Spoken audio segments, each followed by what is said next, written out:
네, 오늘 본문 고린도후서 10장 17절부터 11장 2절까지 계속 이어서 말씀 봅니다. 고린도후서 10장 17절. 네, 이제 성경을 미리 찾으신 분은 성경을 보시고요. 못 찾으신 분은 영상을 참조하십시오. 이제 17절 봅니다. 자랑하는 자는 주 안에서 자랑할지니라. 옳다 인정함을 받는 자는 자기를 칭찬하는 자가 아니요 오직 주께서 칭찬하시는 자니라.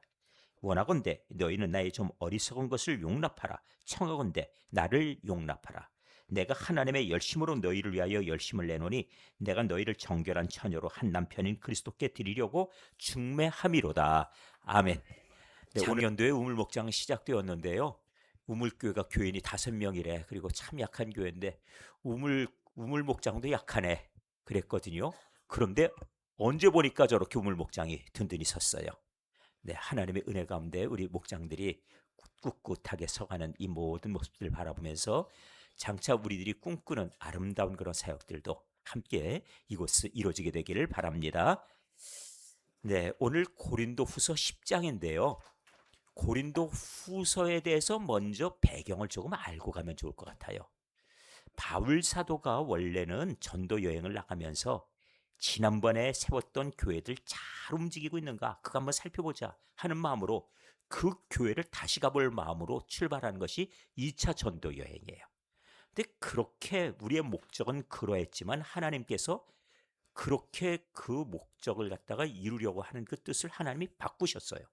왜냐하면은 갔던 곳을 또 가지 말고 못 가본 곳을 가라는 거예요. 그러면서 방향을 이 아시아 지역이 아니고 저 왼쪽으로 확 꺾고 올라가면서 위로 쭉 올라가니까 유럽이 있는데 그 시작점인 마게도니아 지역, 다시 말해서 지금으로 하면은 그리스 지역 이쪽으로 가라는 겁니다.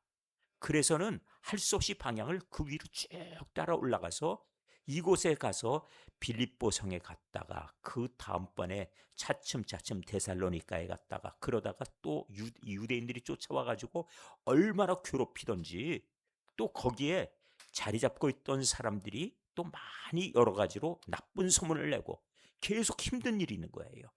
그래서 고린도에 가서 말씀을 전하고 교회를 세웠는데 그 다음번에 여기 오래 있지 못해요. 왜냐하면은 그 신전, 이 아테네 신전이 있는데 거기에서 이 우상 만드는 사람들이 일어나가지고 그냥 난리를 치고 하다 보니까 할 수 없이 오래 있지 못하고 교회 세워놓고 이동하게 됐습니다. 근데 이동을 하고 보니까 또 문제가 생기겠죠? 어떤 문제인가 하면은 교회가 안정되지 못한 거예요. 그래서 옮겨왔는데 와서 보니까 소식이 들려옵니다. 그때 동행했던 사람은 남아있고 바울 사도를 해치려는 사람들이 따라오니까 바울은 또 옮겨가는 곳에서 복음을 전하고 하는데 남아있던 이 디도라는 사람이 와서 교회 소식을 알려주지요. 그래서 교회 소식을 듣고 보니까 문제가 많아요. 그래서 그 가운데 10가지의 주제를 가지고 그 교회에다가 이렇게 하십시오 하고서는 알려준 편지가 고린도 전서예요. 그래서 당신들이 지금 이렇게 저렇게 하고 있는데 뭐 바울파도 좋아요. 또 사두개 그밖에 또 베드로파도 좋아요. 예수님파도 좋아요. 그밖에 뭐 이렇게 자꾸 만들면서 아볼로파도 좋아요 하고서는 자기들이 서로 패를 나누고 있는데 그런 거 하지 마십시오. 우리는 하나입니다. 뭐 그런 얘기 해주고 그 다음번에 당신들이 하는 일 가운데서 성령 안에서 행하십시오. 육신을 따라 하지 마세요. 여러 가지 주제를 가지고 하나하나 설명해서 10가지의 주제를 가지고 설명한 책이 고린도 전서. 그런데 여기 있지 못하고 또 그 다음번에 계속해서 옮겨가게 된 것이 복음을 전한 다음에 터키 지역의 가장 큰 도시 중에 하나인 에베소에 들어가요. 그 당시에도 에베소에 사는 사람이 15만에서 20만 정도라니까 2000년 전에 그러면 큰 도시지요? 여기에 들어가서 여기 엄청난 이 도시에 가서 또다시 복음을 전하고 두란노 서원에서 1년 6개월 머물고 가르치고 뭐 이런 일들 하고 있는 가운데 그 내 편지가 어떤 결과를 낳았는가 하는 것을 염려하던 중에 또 소식을 들어요. 들어보니까 그 편지대로 말씀을 따르기로 했다 하는 얘기를 듣고 기뻐합니다. 그렇지만 불구하고 아직 못 전한 소식이 있고 마음속에 남아있는 근심거리가 있어요. 그것이 무엇인가? 유대인들이 남아가지고 계속 예수를 새로 믿게 되는 사람들을 흔들고 그릇된 신앙으로 자꾸 왜곡하고, 다시 말해 자기도 마찬가지로 가졌던 잘못된 믿음이 있었는데 예수님 만나고 고쳤죠? 그런데 불구하고 그 잘못된 믿음을 따라가는 사람들, 이 사람들이 자꾸 와서 너희들 예수 믿으면 그렇게 하는 거 아니야, 율법을 따라야 돼, 자꾸 이렇게 하니까, 그래서 그것을 바로 세워줄 필요가 있었죠. 두 번째 편지를 보낸 것이 고린도 후서입니다. 이 정도로 오늘 말씀의 배경을 가지고서 본문을 보시면 좋을 것 같아요. 10장, 11장, 목사님 그렇게 설교하시면서 10장에서 11장 막 넘어가시면 어떡합니까? 10장이면 10장이고 11장이면 11장이지 왜 그걸 이어가요? 라고 말씀하실지 몰라요. 그러나 바울 사도가 편지 보낼 때는 장절이 없었습니다. 쭉 이어갔어요. 근데 우리가 성경을 찾기 좋게 하느라고 분류해 놓은 것이다 보니까 우리들이 이것을 나누는 것이 익숙하지만 실제로 바울 사도의 글은 하나입니다. 그런 점에 이어서 말씀을 듣더라도 바울 사도의 의도를 따라 들으면 될 것 같아요. 오늘 말씀의 제목은 무엇인가요? 주께 칭찬받는 사람입니다. 그러니까 이 편지의 마무리를 하기 전에 칭찬받는 사람, 칭찬받는 성도들, 칭찬받는 교회의 모습을 설명하고 있는 거예요. 그 첫 번째는 무엇인가 하면은 주님을 자랑하라는 것입니다. 주님을 자랑하라. 자, 그러면 오늘 본문 17절 읽어보죠. 17절 무엇을 말씀합니까? 자랑하는 자는 주 안에서 자랑할지니라. 자, 자랑할 때 누구를 자랑하라고요? 주 안에서 하라는 것이에요. 주님을 넘어가지 말라는 겁니다. 만나기만 하면은 미국 가 있는 자식들 자랑하는 분들이 있어요. 만나기만 하면 그것 좀 내가 4번 들었으면 되는데 5번째 만났는데 또 그 얘기 시작하면은 아이고 또 그 얘기구나. 그런데 5년 후에 만났더니 그분이 또 만나니까 또 손녀들 자랑으로 가요. 이것도 큰일이에요. 그렇죠? 그러니까 우리 자랑이 어디 있어야 된다고요? 주 안에서 하는 거예요. 주 안에서. 잊지 마세요. 주 안에서 하는 것. 우리 교회에 대해서도 그렇습니다. 교인이 많아지는 거 그거 좋아요. 분명히 좋은 겁니다. 왜? 주의 사역이 커질 수 있으니까. 그러나 그 외적인 걸 자랑하지 마십시오. 이걸 뭐라고 부르냐면은 외적인 것, 외형을 자랑하는 것을 이것을 육신의 자랑이라 불러요. 아니 몸이 아닌데 외향적인 것들, 보이는 것들이 바로 육신적인 것들이에요. 그러니까 교회 사역도 보이지 않는 것을 자랑하는 것이 옳습니다. 보이지 않는 것에서 기쁨을 갖는 것이 맞습니다. 저는 오늘 김대옥 집사님의 이 간증이 참 좋다고 생각해요. 왜냐하면 봉사할 때 우리 집사님이 보이지 않는 곳에서 많은 일을 하고 있기 때문에 그것들을 우리들이 알아주는 건 필요합니다. 그러나 우리의 자랑은 오직 주 안에서예요. 우리 교회도 마찬가지입니다. 주 안에서 해야 돼요. 남들이 알아주고 안 알아주고는 그것을 우선순위가 아니라는 거예요. 교회가 제일 먼저 커지면서 할 일이 무엇인가요? 땅 사고, 교회 잘 짓고, 교인들 숫자 늘리는 건가요? 이게 외적인 거예요. 그러니까 이것이 기본 1차적인 목표가 되는 것은 이건 주님을 기쁘시게 하는 것은 아니라는 겁니다. 누굴 기쁘게 해요? 모이는 사람들이 멋진 교회 지었으니까 기쁘지요. 그런데 그런 거 아닙니다. 실제 중요한 것은 그 교회가 어떤 교회냐가 더 중요한 거예요. 이것이 바람직한 일이죠. 저는 그래서 미국에서 가장 크다 혹은 그 밖에 가장 잘 지었다 하는 교회를 다녀온 적이 있어요. 가장 멋지게 지은 교회. 그 교회는 미국은 우리나라하고 달리 유리값이 상당히 비쌉니다. 유리값이. 근데 교회 벽을 전체를 다 유리를 싹 돌려놨는데 보통 유리가 아니에요. 강화 유리로 해서 저 건물 자체가 다 크리스탈. 그러니까 햇빛이 비치면은 이게 광채가 나는데 대단합니다. 그래서 교회 이름이 크리스탈 처치예요. 저 종탑 좀 보세요. 보통 작품이 아니죠?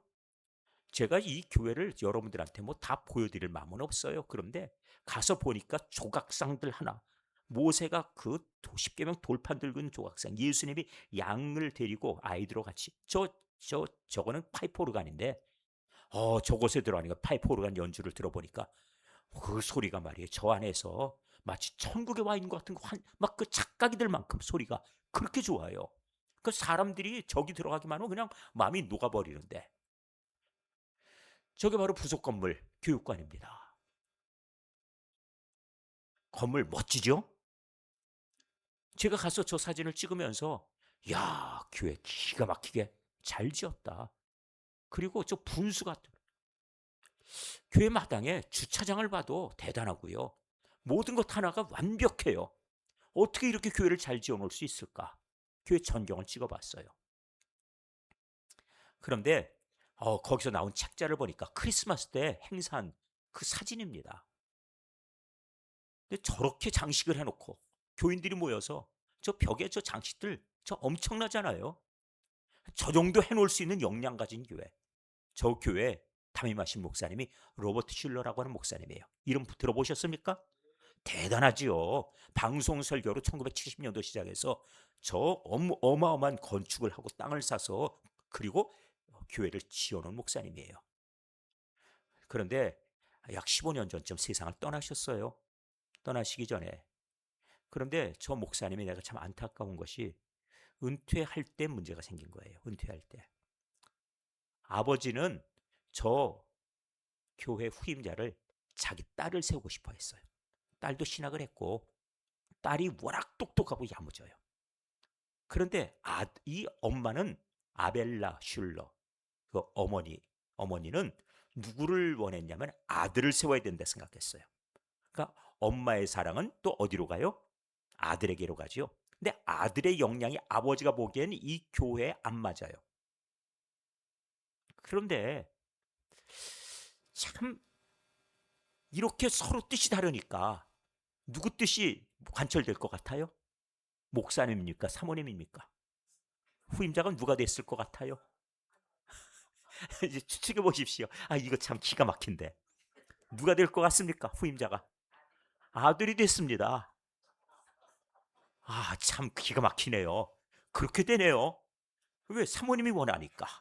그래서 아들이 후임자가 됐는데 이 목사님의 판단이 틀리질 않아요. 그러니까 교회가 어떻게 돼버려요? 이게 급격하게 약해져 버린 거예요. 급격하게.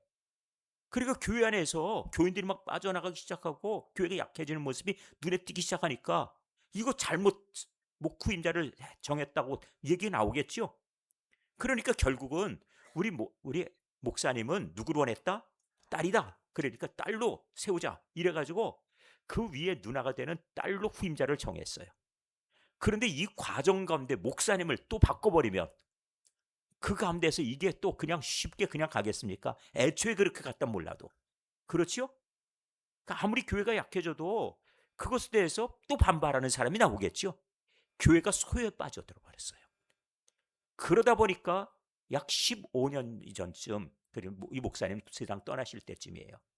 이 교회가 어떤 일을 겪게 됐는가 하면은 유감스럽게 팔렸습니다.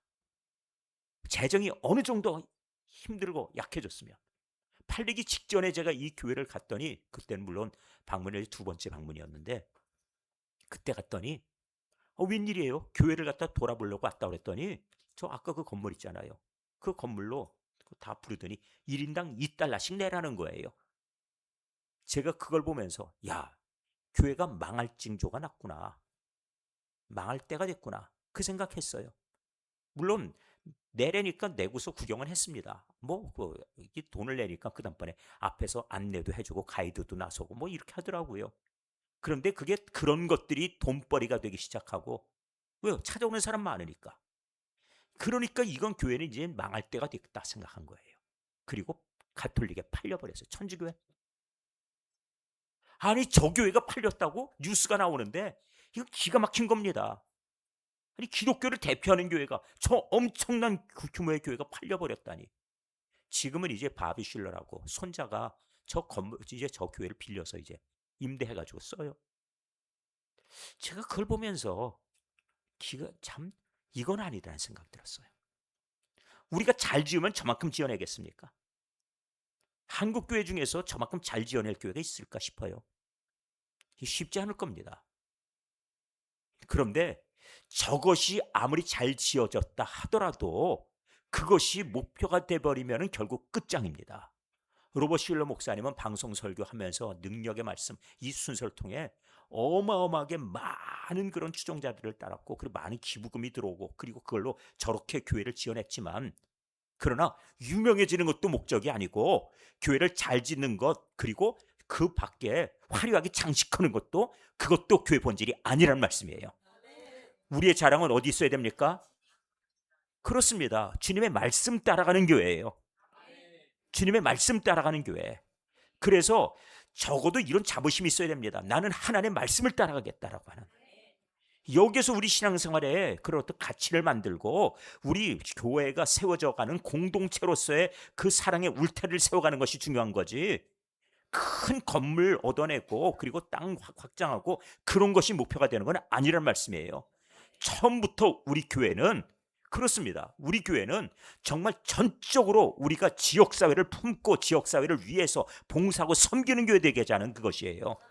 그러다 보면 하나님이 책임져 주시는 겁니다. 우리의 자랑은 어디 있다고요? 주 안에 있어야 됩니다.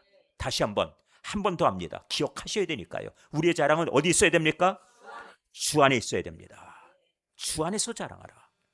그래서 남들이 야, 그 교회 커졌네 그러거든. 우리가 말이야 솜씨가 보통이 아니야. 이런 거 하지 마시고, 예, 와서 반찬을 잘 만들고, 물론 그거 잘해요. 그러나 그거보다는 주님의 사랑을 전하는 교회라. 이것이 뜻이 있어야 됩니다. 그러니까 주님의 사랑이라고 하는 것을 가지고 얘기하는 가운데 내가 해놨는데 이런 거 하지 마세요. 나를 드러내지 마십시오. 하나님이 하신 거니까요. 이런 마음만 가지면 돼요. 자, 이제 계속 보겠습니다. 옳다 인정을 받는 자는 자기를 칭찬하는 자가 아니라는 것이에요. 오직 주께서 칭찬하시는 거다. 그러니까 우리는 주님이 칭찬하셔야 돼요. 주님이 칭찬하신다. 자, 이것이 해결되고 나면은 우리 인생도 마찬가지입니다. 내가 얼마나 좋은 집을 장만했는가, 몇 평짜리가 됐는가, 그런 거 하나 나중에 보면은 아무것도 아니에요. 그런 거 필요 없습니다. 오히려 우리 가정이 천국인가, 서로 어려움 가운데서 서로 격려하고 위로하면서 살아가는가. 그렇습니다. 신혼부부들도 얼마나 잘 갖추고 결혼하는가 그걸로 자랑하려 하지 말고 서로 위하는 그 마음, 한 가지 한 가지 갖춰가면서 그 속에서 행복을 나누는 그 마음 가지고 사랑으로서 가정을 세워가면 되는 거 아니겠어요? 우리 교회도 그런 마음 가지고서 주님이 기뻐하신 교회, 주님이 칭찬하시는 교회, 그리고 주님을 자랑하는 교회 될 수 있기를 바랍니다. 두 번째는 원하건대 1절입니다. 11장 1절. 원하건대 너희는 나의 좀 어리석은 것을 용납하라. 청하건대 나를 용납하라. 바울 사도가 지금 부탁하는 게 뭐예요? 나의 무엇을 용납해 달라고요? 어리석음. 바울 사도가 예전에 그가 어리석었습니까? 약간 맹했습니까? 아니에요. 그 사람 똑똑한 사람이에요. 그리고 열심 대단한 사람입니다. 그 사람 인간적으로 자랑할 거 꽤 있는 사람이에요. 그렇습니다. 바울 사도 자랑할 거리 꽤 있었죠. 빌립보서 3장 5절부터 8절까지 한번 좀 보세요. 그가 어떤 자랑거리가 있었지요? 자, 한번 먼저 보시고 빌립보서 3장 5절. 나는 8일 만에 할례 받았어요. 유대인으로서 정통적으로 태어날 때부터 구별됐지요. 그 다음에 이스라엘 족속되고, 그 다음에 이스라엘 족속, 그 다음에 베냐민 지파. 그는 신분 뚜렷하지요. 그 다음에 히브리인 중에 히브리인, 정통이에요. 그러니까 바리새인이기도 하고요. 율법으로 바리새인. 그는 이 사도행전 22장에 보니까 그는 가말리엘 문화에서 수학했다고 그러는데 유대인 그룹 가운데서 최고 똑똑하고 그리고 정통 가문에서 열심히 있는 사람들을 선발해서 우리로 얘기하면 서울대학 학부예요. 거기서 공부했다는 얘기입니다. 그 최고의 학부에서 공부했다. 그리고 그에 대해서 할 말 많습니다. 그의 집안이 여기서 나오지 않지만 나중에 바울 사도가 자기를 밝히는데 태어날 때부터 나는 로마의 시민권 갖고 있었다. 유대인의 신분으로 로마의 시민권을 가졌다면 재력이 있어야 돼요.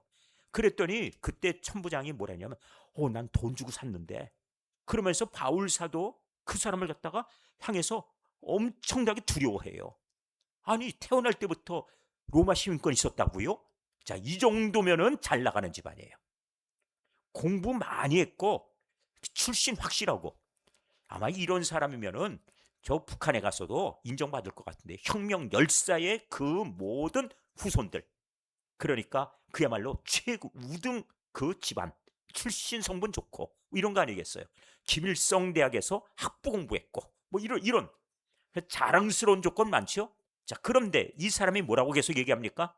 6절, 열심으로는 교회를 박해하고 의로는 흠이 없고 율법으로 이렇습니다. 그러니까 유대 사회에서 그는 최고예요. 7절, 그러나 무엇이든 내게 유익하던 것을 내가 그리스도를 위하여 이걸 다 해로 여긴다 이겁니다. 그래서 8절에 뭐라고 설명해요? 또한 내가 모든 것을 해로 여김은 내 주 그리스도 예수를 아는 지식이 가장 고상하기 때문이다. 이걸 깨달았다는 거예요. 내가 그를 위하여 모든 것을 잃어버리고 배설물로 여기면 그리스도를 얻고, 그리고 나서 내가 그를 얻는 것으로 해서 내가 참된 가치를 알았다는 것이에요. 그러니까 그의 어리석음을 용납해달라는 얘기는 무엇인가요? 머리가 나쁜 것, 아니면 그가 남들로부터 무시당할 조건, 그런 거 아니었어요. 공부 못해서, 아니 돈이 없어서 아닙니다. 그런 거 아니에요. 그것이 아니라 예수님을 몰랐다는 것이에요. 부활의 주님에 관한 말씀, 이 복음을 내가 들었을 때 그것을 받아들이지 않고 자기가 가진 지식으로 그것을 내가 능히 이기려고 했고, 내가 가진 판단이 맞아, 어디 죽은 자가 어디 다시 살아나, 이러면서 그것을 전하던 스데반을 죽였던 그 열심, 그것이 무엇이라고요? 자기의 어리석음. 그런데 그가 예수님 만난 다음에 그것이 어리석었다는 사실을 알게 됐지요. 용납해달라는 거예요. 그런데 유대인들이 와가지고 다시 그것을 가지고 얘기 들려준다고요? 그럼 우리는 어떻게 하면 좋겠습니까? 그들이 몰라서 그러는 거야. 용납하라는 거예요. 그들이 몰라서 그러는 거. 그들도 예수님 만나면 그럴 순 없어. 그리 되겠지요. 왜? 바울 사도도 그러했으니까. 이것이 바로 우리들의 마음이에요. 예수님 마음이 그런 겁니다. 예수님을 알지 못하여서 예수님 배척하고 십자가 못 박았던 사람들을 예수님이 그들을 향해서 저 썩을 것들 이렇게 하셨나요? 아니에요. 어떻게 하셨어요? 용서해달라고 그랬죠. 왜? 무엇 때문에? 저들이 하는 일을 그들이 알지 못해서 그렇다. 이게 예수님 마음이에요. 우리가 영에 속한 사람은 그리스도의 마음을 갖는 사람입니다. 예수님 마음을 가지고 사람을 바라보세요. 자, 그럼 살다 보면 이런 일이 있을 수 있습니다. 자, 지금 요한복음 8장에 한 여자가 예수님 앞에 끌려왔어요. 보니까 이 지금 옷을 갖다 제대로 갖춰 입지도 못하고 막 끌려온 거예요. 질질질질. 왜 그러냐면은 현장에서 잡혀온 여자예요. 음행 중에 잡힌 여자. 끌고 와서 가운데 세워놨습니다. 서기관들과 바리새인들이.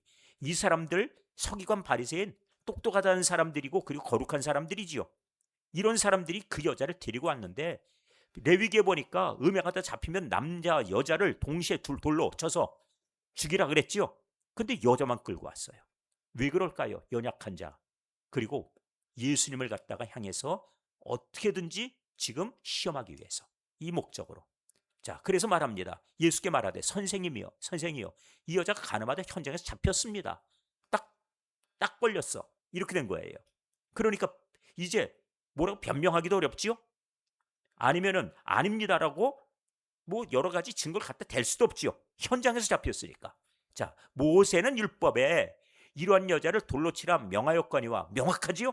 이렇게 하라 했습니다. 선생은 어떻게 말하겠습니까? 왜 데리고 왔을까요?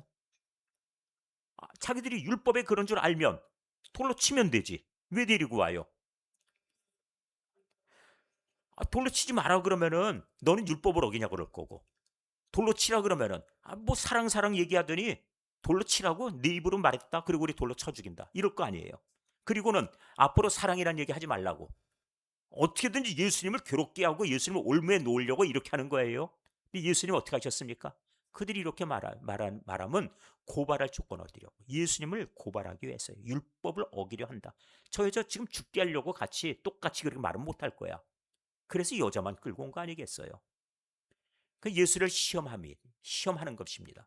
이 데리고 온 이유는 목적이 이것이었어요. 예수를 고발하기 위해서, 조건 얻으려고. 그런데 예수님은 몸을 굽혀 손가락으로 땅에 쓰고 계셨습니다. 쓰고 계셨어요. 그러더니 8절을 봅니다. 묻습니다. 7절. 그들이 계속 묻습니다. 어떻게 할까요? 어떻게 할까요? 말씀하세요. 예수님이 일어나셔서 말씀하시기에 너 중에 죄 없는 자가 먼저 돌로 치라. 이렇게 말씀하셨어요. 이 말이 뭐 무서운 말도 아니죠. 죄 없는 자 돌로 치라는데. 그래서 돌로 쳐야겠다. 돌 들고 있으니까. 그런데 왜 돌로 못 쳐요?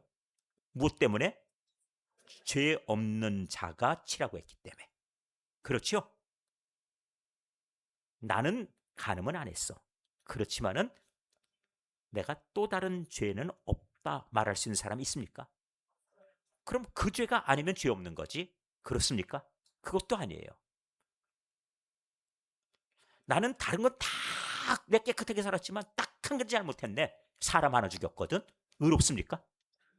다른 거 다 지켰는데 하나를 어겨도 다 어긴 거라 이거예요. 죄인이에요. 그렇습니다.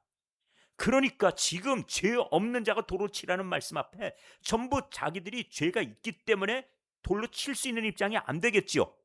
예수님이 지금 이 여인의 죄 아십니까? 보셨어요. 현장에서 잡혀왔으니까. 분명히 죄가 이것이다. 제목이 나왔어요. 그러면 죄로 지금 이 여인을 돌로 때리려고 예수님 말씀하신 건가요? 아닙니다. 그거 아니에요. 그 대신 죄 없는 자가 돌로 치라 그랬더니 그들이 이 말씀에 자기들이 돌로 칠 수 있는 입장이 아니죠. 왜 그런가요? 오히려 돌에 지금 죄 있는 여자를 돌로 치려고 데리고 왔잖아요.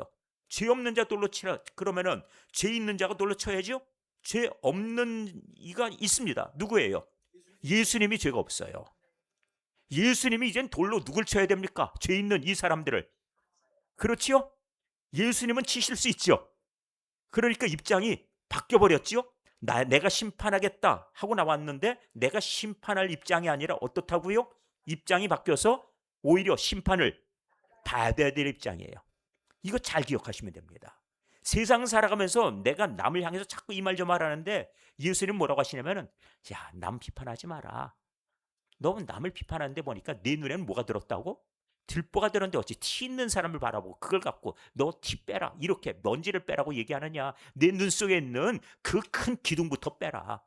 오히려 더 큰 죄인들이 나서가지고 남을 향해서 이 말 저 말하고 그러고 있더라는 거예요. 세상이. 그리고 예수님이 죄 없는 자가 돌로 치라 말씀하실 때 예수님이 딱 서 계신 거예요. 이제 예수님의 활약 시간입니다. 예수님이 돌을 딱 드시게 생겼어요. 그러니까 이 사람들이 어떻게 해요? 돌을 놓고 도망가 버린 겁니다. 놓고 그냥 가버린 게 아니에요. 도망간 거예요. 왜? 자기도 죄가 있으니까 돌에 그래 죄인 돌로 치라. 이 사람을 돌로 쳐. 허락받았어요. 그런데 자기들도 돌에 맞아야 될 죄가 있더라는 거예요. 그러니까 도망가 버리죠. 근데 예수님이 이렇게 물으십니다. 아무도 없느냐? 아무도 없느냐? 너를 돌로 치는 자가 아무도 없느냐? 그랬더니 뭐라고 하세요? 뭐라고 했습니까? 아무도 없는 거 보시 이르시되 10절 아까 뭐라고 그랬어요? 10절 예수께서 일어나서 여자 외 아무도 없는 것을 보시고 다 가버렸네요. 너를 고발하던 그들 어디 있느냐? 너를 정죄하는 자 없느냐? 아무도 없느냐? 물으셨죠? 11절 대답이에요. 대답하되 주여 없나이다 그랬죠. 없습니까? 그 여자가 못 봤어요. 누구를? 예수님을 봐야죠. 죄 없는 자가 돌로 치실 수 있는 능력과 그리고 권세를 가지고 있는 예수님이 있잖아요. 그런데 예수님이 이렇게 말씀하십니다. 그 여자가 없습니다 얘기하는데 아니라 이거 있다는 거예요. 이르시되 나도 너를 정죄하지 아니하노니. 예수님은 권세를 갖고 있어요. 칠 수 있는 자격이 있어요. 왜? 죄가 없으시니까. 죄 없는 이가 칠 수 있잖아요. 그 예수님이 칠 수 있음에도 불구하고 어찌한다고요? 정죄하지 않겠다. 너의 죄를 묻지 않겠다는 거예요. 그러니 가서 다시는 죄를 범하지 말라. 이 말씀이에요. 우리 입장을 잘 돌아보셔야 됩니다. 나도 남을 가지고 이 말 저 말 찍고 자꾸 이렇게 자꾸 입에 이 말 저 말 담는 사람들 보면 그 사람들이 흉거리는요. 제가 보건대는 100가지가 더 넘어요. 작은 허물 갖고 자꾸 남의 허물 찾아서 얘기하는데 그 사람에겐 작은 허물이지만 당신 속 안에 있는 거는 그런 걸 말할 줄 아는 그 품성으로부터 시작해서 이제까지 살아오면서 평생의 남 얘기 그렇게 하고 살아온 거 바라보니까 100가지 넘어. 그거예요. 제가 만난 사모님 한 분 있는데 그분은 평생에 저에 대해서 한 번도 좋은 얘기를 한 적이 없어요. 그 사모님은. 그런 분이 있어요. 근데 제가 보건데 그분을 바라보면서 참 저도 해주고 싶은 얘기 많은데 저는 안 해요. 왜 안 할까요? 말하면 제가 그걸 갖다가 아이고 참 말거리가 너무 많아가지고 말하면 제가 이상해질까 봐. 그런데 또 하나 이유가 있습니다. 예수님이 하지 말랬어요. 그것 때문입니다. 그렇게 살았기 때문에 목회가 안 됐고, 그렇게 살았기 때문에 인생이 찌질한 거 아니에요. 그렇게 살아요. 그 목회자답게 좀 살고 제대로 정말 목회자 아내로 역할 좀 하면서 남 얘기를 하지. 그 시기하고 질투하니까 그런 거 아니에요. 이런 사람들이 있다는 겁니다. 잊지 마세요. 제가 바라보면 불쌍한 사람들이거든요. 우리들 남들이 바라볼 때 불쌍하게 보고 있는 것도 모르고 남 얘기 자꾸 하는 사람들이 있어요. 본인들은 의로운 줄 알고. 그리 살지 말라는 겁니다. 자, 이제 마지막으로 가겠습니다. 마지막 2절 말씀 우리 같이 읽을까요? 2절 11장 2절 시작. 내가 하나님의 열심으로 너희를 위하여 열심을 내노니 내가 너희를 정결한 처녀로 한 남편인 그리스도께 드리려고 중매함이로다. 아멘. 지금 바울 사도는 하나님께서 가지신 열심으로 나도 열심 내서 너희를 그리스도와 함께 연결해주는 중매자다. 그런데 이 열심이 내 열심 아니야. 하다가 말고 2000년 전 2만 명이 이거 아니란 얘기입니다. 아니면 말고 아니에요.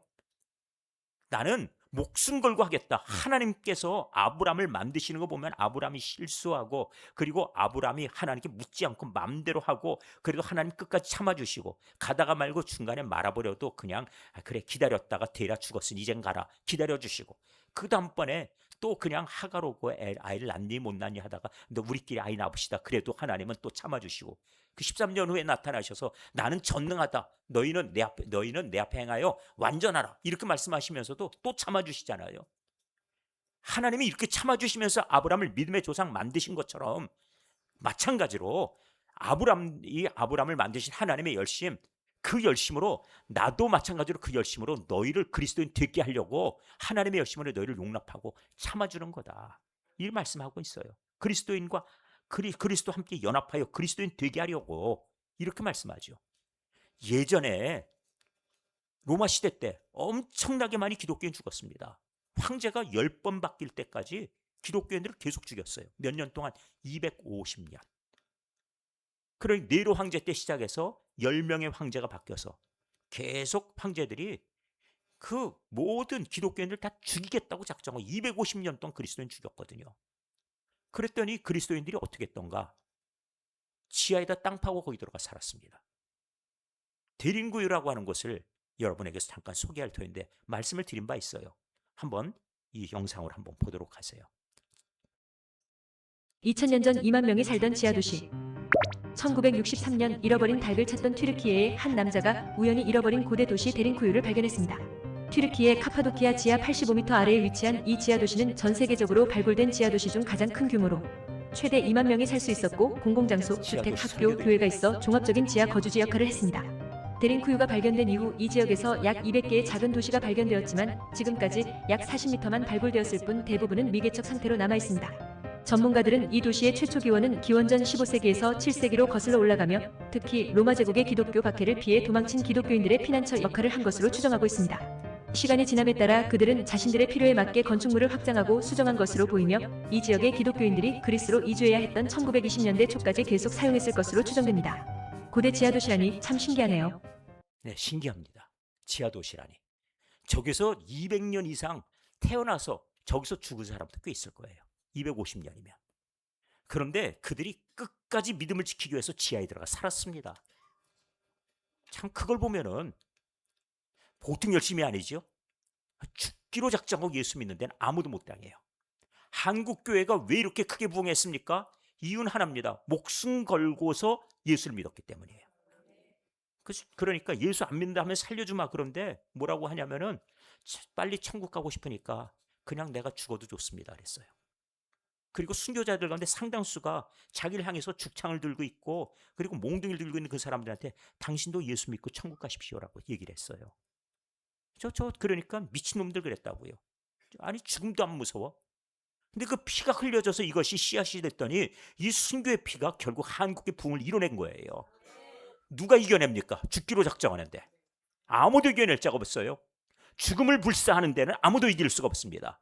바울 사도는 그런 믿음 가지고 이 고린도 교회가 거룩하여지고 그리스도인 되기를 바라는 마음으로 그 주님 앞에 중매한다라고 설명하는 거예요.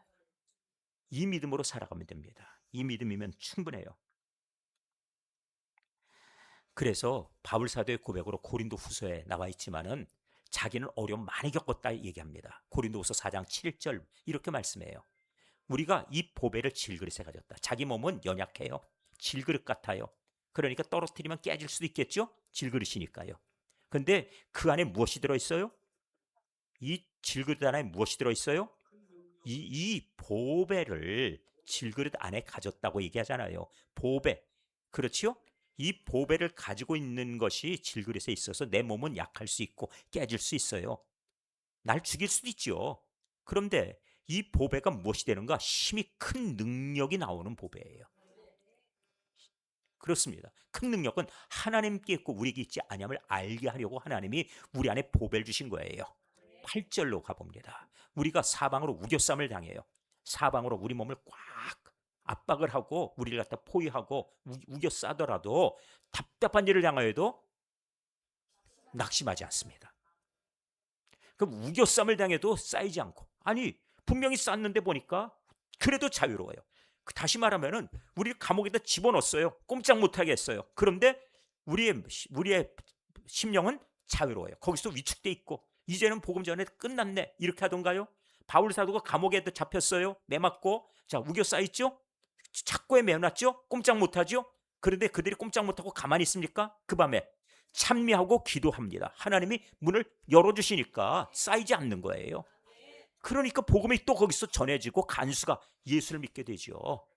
이게 바로 사방으로 우겨쌈을 당하여도 쌓이지 않고 답답한 일을 당하여도 아니 어쩌다가 우리가 여기까지 와서 이런 일을 겪어요? 그러나 낙심하지도 않습니다. 9절 가보세요. 박해를 받아도 하나님이 버리신 것이 아니라고 고백해요.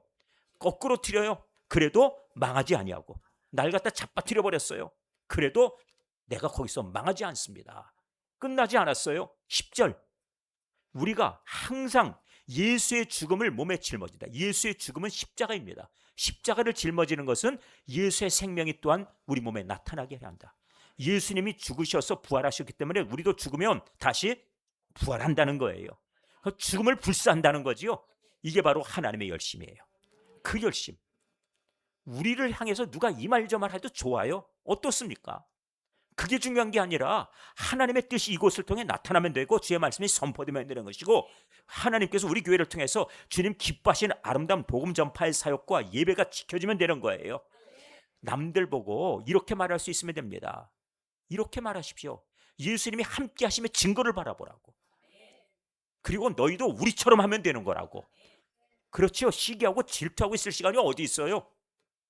이 시대에 그럴 시간이 어디 있습니까? 예수님 오실 날이 이렇게 가까이 다가왔는데 우리들 그 말씀 붙들고서 승리의 신앙을 갖게 되기를 바랍니다.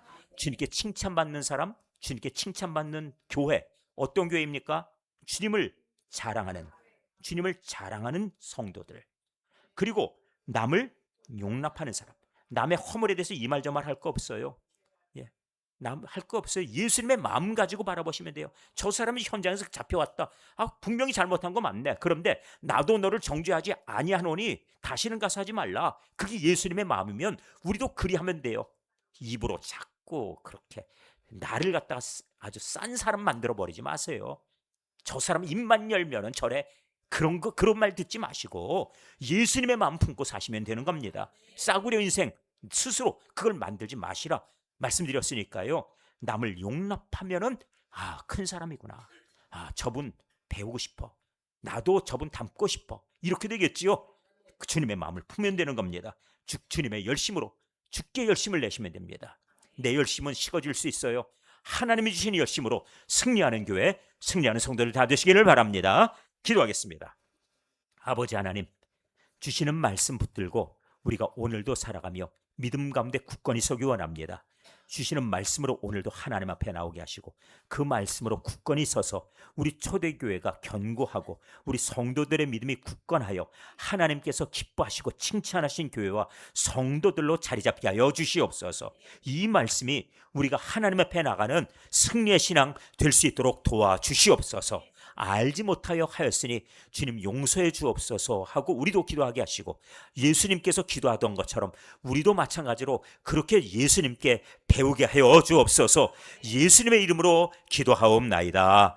아멘.